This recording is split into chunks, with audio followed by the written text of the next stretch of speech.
Так, Mercedes Atego.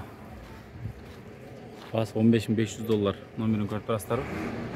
4 екен объемы. Дөңгөлектердің авалдары. Көріп тұрастар. Қазір арт жағынан бір көрсетелі лопатасы бар екен. Артында гидравлический лопата бар екен. Так, Mercedes 820 дейді. Шеп içinde екен сұрайлшы.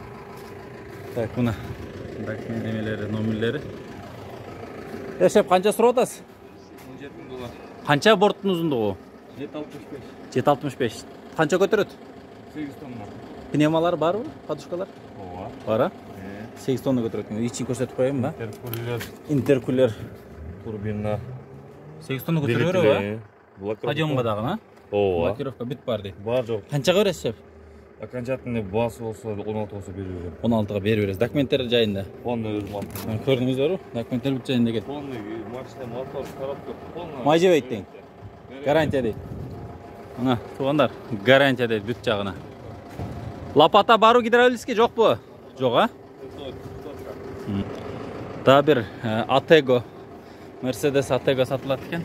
Так, $16.000 дейді. Номерлерін көріп тұрасыздар. Холодильник дейді. Подушка.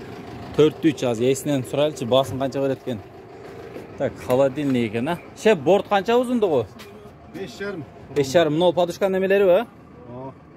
İşte Қанша тонна көтереді?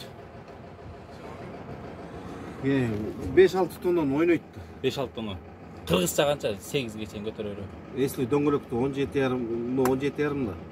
19,5 километр болса Көтереді. Дөңгөлектен рессорлар көтеріп бере береді деңіз, а? 2 аккумулятор, а? Подушка о? Жұмшақ екен. Лопата бар о? Лопата жоқ, а? Холодильник іштейді. Қанша берішіңіз басы окончательно? Окончательно 15 тонн. 15-ке бересіз, а? Көріңіздер, а?